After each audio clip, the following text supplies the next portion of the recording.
ಶೃಂಗಸಭೆಯಲ್ಲಿ ಸ್ವಾಮೀಜಿಗಳಿಂದ ಪರಂಪರವಾಗಿ ಬ್ಯಾಟಿಂಗ್ ಮಾಡಲಾಗಿದೆ. ಗೃಹ ಸಚಿವ ಡಾಕ್ಟರ್ ಜಿ ಪರಮೇಶ್ವರ್ ಸಿಎಂ ಆಗಬೇಕು ಅಂತ ಶ್ರೀಗಳು ಹೇಳಿದ್ದಾರೆ.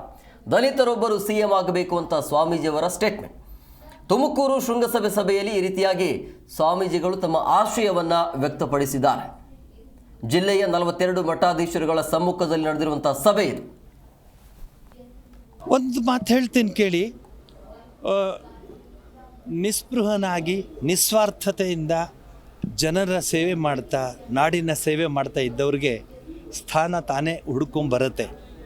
ನಮ್ಮಲ್ಲಿ ಇದ್ದಾರೆ, ತುಮಕೂರು ಜಿಲ್ಲೆಯಲ್ಲಿ ಅಂಥ ವ್ಯಕ್ತಿಗಳಿದ್ದಾರೆ. ಅದರಲ್ಲೂ ಭಾಳ ಸಂತೋಷವಾಗುತ್ತೆ ಅಂತಹ ವ್ಯಕ್ತಿಗೆ ಒಂದು ಸ್ಥಾನಮಾನ ಕೊಟ್ಟರೆ. ಯಾಕೆಂದರೆ ಹೀ ನೋಸ್ ವೇರ್ ಶೂ ಪಿಂಚಸ್. ಅವ್ರಿಗೆ ಗೊತ್ತು ಬಡವರ ಕಷ್ಟ ಏನಿದೆ ಅಂತ. ನಾವು 5 ಸ್ಟಾರ್ ತೊಗೊಂಬಂದ್ಬಿಟ್ಟು ನೀನು ಈ ದೇಶವನ್ನು ನಡೆಸಿದ್ರೆ ಆಗಲ್ಲ. ಈಗ ಉದಾಹರಣೆ ತಗೊಳ್ಳಿ, ನಮ್ಮ ಪ್ರಧಾನಮಂತ್ರಿಗಳು ಟೀ ಮಾರ್ತಾಯಿದ್ರು. ಈಗ ಒಬ್ಬ ಟೀ ಮಾರ್ತಾ ಇರೋನು ಪ್ರಧಾನಮಂತ್ರಿ ಆದ ಅಂದರೆ ಅವನಿಗೆಲ್ಲ ಗೊತ್ತಿರುತ್ತೆ ಕಷ್ಟ ಏನು ಅಂತ. ಲಾಲ್ ಬಹದ್ದೂರ್ ಶಾಸ್ತ್ರಿಗಳು ಆ ಒಂದು ಲೈನಿಗೆ ಬರ್ತಾರೆ. ನಮ್ಮ ಎಲ್ಲ ಹಿರಿಯರ ಆ ಲೈನಲ್ಲಿ ಬರ್ತಾರೆ.